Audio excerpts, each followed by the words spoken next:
Une nouvelle toute chaude maintenant, alors qu'une aide financière de 525 000 vient d'être octroyée au MRC de Charlevoix, Charlevoix-Est, de la Côte-de-Beaupré et de l'île d'Orléans pour le développement du transport collectif régional. C'est la députée Caroline Simard qui en a fait l'annonce au nom du ministre de l'Environnement David Hurtel et du ministre des Transports Laurent Lessard. L'aide financière permettra de mieux coordonner le transport collectif dans la région et favorisera l'essor du transport durable. Bref, il s'agit d'une très bonne nouvelle pour le développement du transport collectif sur la Côte-de-Beaupré et à l'île d'Orléans. Maintenant, une nouvelle qui devrait titiller les amateurs d'art et de religion. Je vous parle ici d'une exposition d'envergure internationale qui se tiendra à la résidence pour aînés Les Jardins de la Côte à Beaupré au mois de mars. Intitulée « Thérèse de Lisieux ou la brûlure de l'amour », cette exposition raconte les différentes facettes de la vie de Sainte Thérèse. Nous avons rencontré l'abbé Régent Lessard à ce sujet et voici ce qu'il avait à nous dire.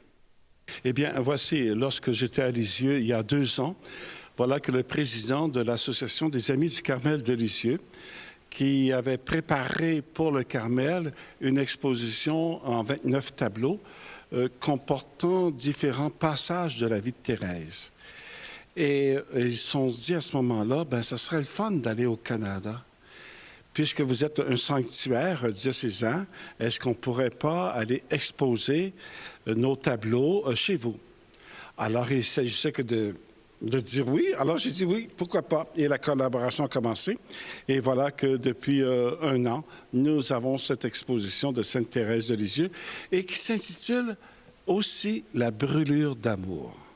Les gens disent « Hey, la brûlure d'amour, pourquoi? » Thérèse, qu'est-ce qui a animé sa vie? C'est le sens de l'amour avec toutes ses facettes. Justement, parlons-en. C'est un personnage important dans l'histoire de l'Église, mais quel était son message qu'il faut retenir? Il faut se dire que Thérèse a révolutionné le message de l'Église. À ce moment-là, situons-nous en 1885, où le message de la parole de Dieu, où la présentation du visage de Dieu était quelqu'un que si on n'avait pas fait les choses comme il faut sur la terre, eh bien, il nous punissait rendu au ciel. Alors, ce qui était important, c'était d'aller à la messe, de faire ses premiers vendredis du mois, de faire des sacrifices, de dire son chapelet. Il fallait vraiment bien remplir son bulletin pour rentrer au ciel. Thérèse s'est mise à lire les passages de la parole de Dieu, que ce soit la Samaritaine, que ce soit Zachée, que ce soit l'enfant prodigue. Et là, elle a constaté que, à travers tout ça, ce n'était pas des obligations qui fait qu'on grandit, c'était la miséricorde. Et la miséricorde passe par l'amour. Fait, au-delà du péché, eh bien, pour continuer à grandir et à aimer, il fallait passer par le chemin de la miséricorde. Alors, Thérèse a apporté un visage nouveau de Dieu qui est miséricordieux au-delà du mal que nous faisons. Ce qu'on comprend, c'est qu'elle a donné un sens au pardon et c'est toujours d'actualité aujourd'hui. Elle a donné vraiment un sens au pardon à ce moment-là et ça a fait révolution. Puis regardez, on est rendu en 2017 aujourd'hui. Qu'est-ce qui nous fait grandir dans notre société? Qu'est-ce qui nous fait grandir dans notre vie familiale? Qu'est-ce qui nous fait grandir dans notre vie conjugale? Qu'est-ce qui nous fait grandir dans nos amis? Dans notre vie ecclésiale? C'est quand on passe par le chemin de l'amour et de la miséricorde, comme le pape François nous l'a dit l'an passé. Parlez-moi de cette pièce qui est bien spéciale, qui a beaucoup d'histoire. Eh oui, nous sommes très heureux d'avoir un reliquaire de Sainte Thérèse de l'Enfant Jésus. Un reliquaire contient une partie d'ossement de Sainte Thérèse qui nous a été accordée par le Carmel de Lisieux. Cette pièce est authentifiée, certifiée par la Congrégation des Saints de Rome, à l'intérieur duquel on retrouve une partie d'ossement qui est la rotule de Sainte Thérèse. Et il y a aussi une lettre du cardinal Lacroix. Lorsque je l'ai déposée à l'intérieur, il y a eu 5 témoins qui ont signé comme quoi que j'avais fait cette déposition-là. Alors, les gens, quand ils viennent ici, prennent le temps tout simplement de confier leur intention et demander à Sainte Thérèse qu'elle intercède auprès du bon Dieu pour une faveur qu'ils veulent désirer dans leur cœur. Et je vois des roses. Qu'est-ce que ça signifie au juste? Ah, vous avez remarqué des roses? Ben oui. De fait, Thérèse, regardez ici, là. Elle est beaucoup symbolisée par les roses. On voit différentes roses de couleurs. C'est pas pour rien. Une rose, on sait que c'est fragile. Une rose, ça symbolise l'amour. Une rose est faite avec des épines. L'amour, ça se signifie et ça se vit avec des souffrances, avec de la joie, avec des pleurs. Alors pour Thérèse, la rose est le symbole de l'amour. Et c'est fragile, l'amour.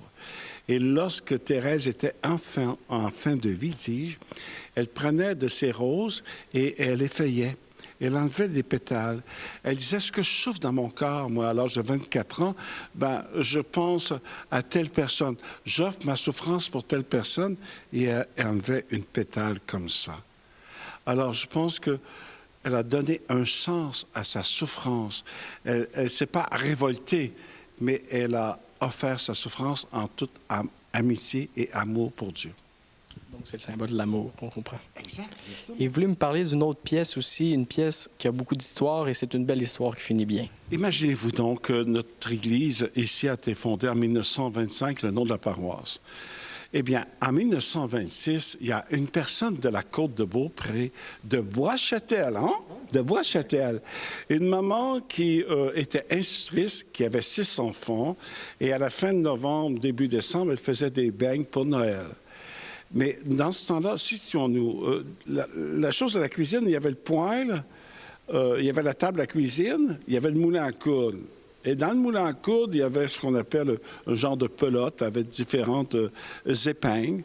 Alors, la maman faisait des beignes et l'enfant de 6 ans est allé prendre la pelote, il a pris une aiguille, il l'a mis dans une beigne.